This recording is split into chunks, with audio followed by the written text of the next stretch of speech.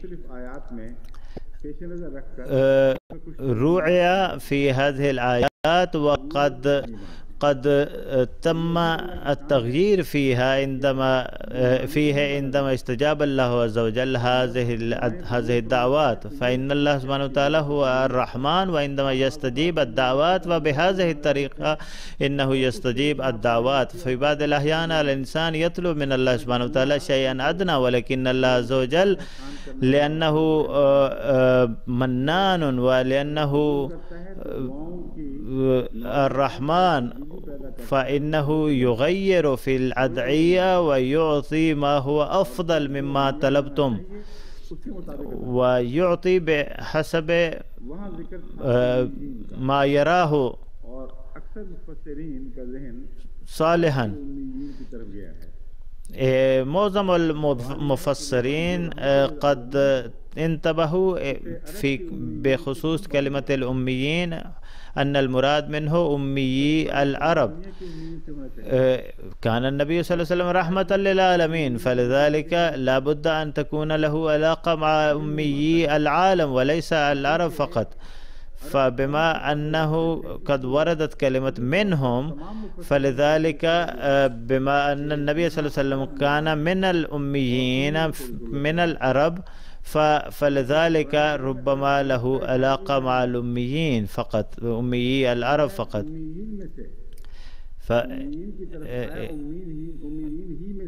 أما القرآن الكريم فكان فيقول بأنه كان من الأميين وقد أرسل إلى الأميين.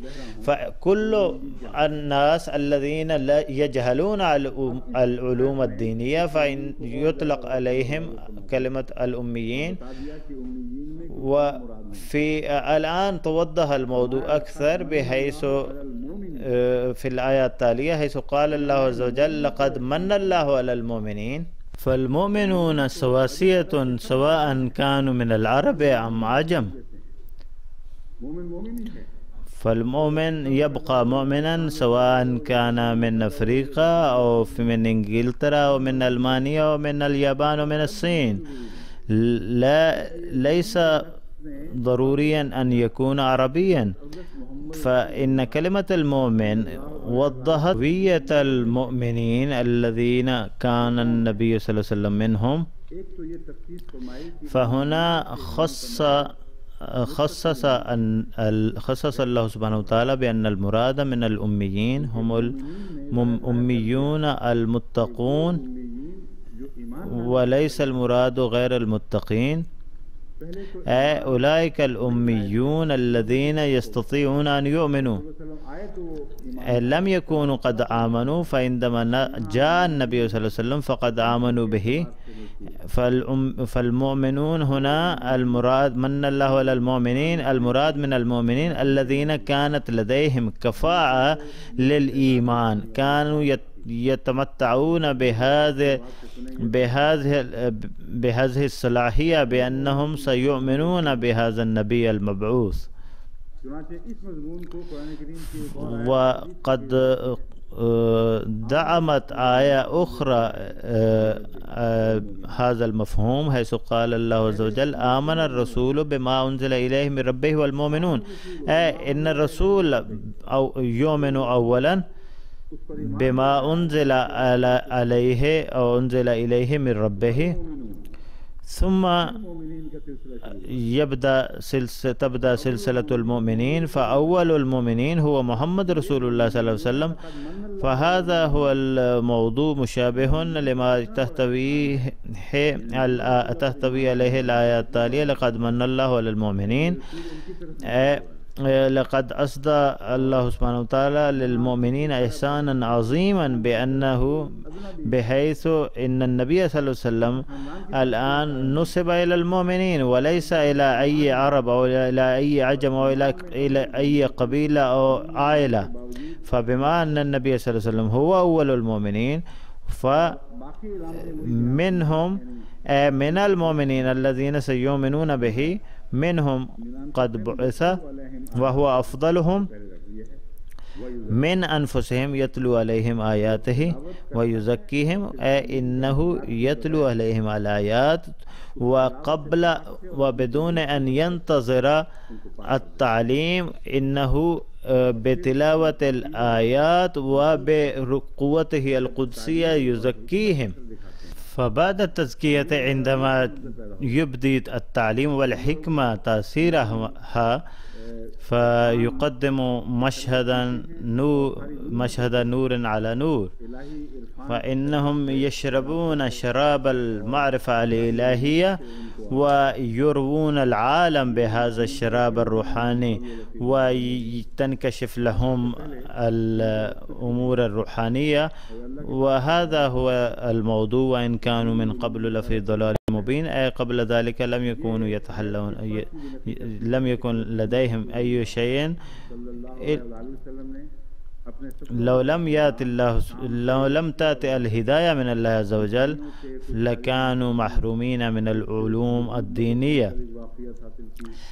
وهذه الآية تنفي أيضا أن الإعتراض الذي يعترض على سيدنا محمد صلى الله عليه وسلم بأنه في بعض أسفاره إلى الشام أو من بعض المناطق المسيحية قد تعلم شيئا من الديانة اليهودية وبعد ذلك اخترع له هذا الدين.